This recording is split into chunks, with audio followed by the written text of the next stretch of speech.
Hey guys, welcome back to another video here on Toned In Entertainment, where we love pop culture. Today, it's time for another comic book review. Now this review is gonna be a little bit different because this issue was actually released in November of 2019, and here we are in July of 2020. But every once in a while, my comic book store gets in a comic that they put on the shelf that wasn't like a big release, just to see if there was any interest, and this comic caught my interest, and that's Machine Girl issue number 1. Now, how well does this comic fare? Well, let's get into my review.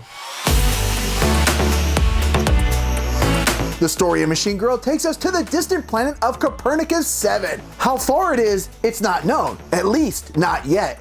The focus of this comic revolves around 18-year-old Megan. While she might look like a normal girl to us, on this planet, she is the weird one. By day, she spends her days helping her father, who is over 200 years old, on the farm. But at night, she sneaks out of the house with her pet Serpy and becomes a world warrior. Megan is the current champ in the Chai fighting arena, much to the chagrin of those who have money involved in these fights. Now, as we see Megan kicking this monster's butt, we find out that she might actually be a little less Chun-Li and more Terminator. There's some backstory where we learn that Megan, though, might be more human than any other machine we might commonly think of, as she's known officially as a Cyborgenetic.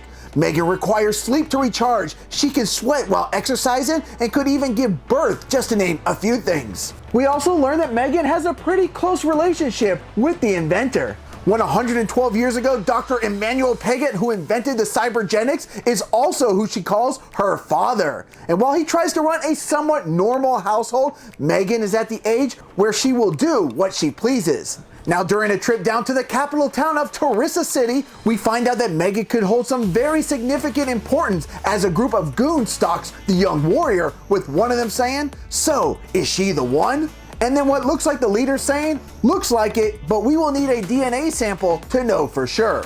Now, while rummaging through an old spaceship, she comes across some old Earth items like a cassette. But what really piqued Megan's interest was finding the Planet Earth encyclopedia. Now, on a scale of 1 to 10, I'm gonna give Machine Girl issue number 1 a 9 out of 10. The script by Max was really interesting and funny, and the art by Sergio Montes and the color by Ramon Bunge are really great as well. The opening fight scenes are brought to colorful life, and the flashbacks bring you to the past through its monotone style. Now, I had never heard of Machine Girl when it was released last year, and I'm so glad my comic book store got a physical copy. And see guys, still in 2020, physical copies in stores are still very important, because that's what got my interest. I would have never noticed this comic had it been just digital. Now, my comic book store, I think, only got 1 or 2 issues in just to see if there was some interest. I read it, went back to my store, and I told them, please, can you order me the other issue? So I have at least 3 more physical copies coming, and I will be reviewing them here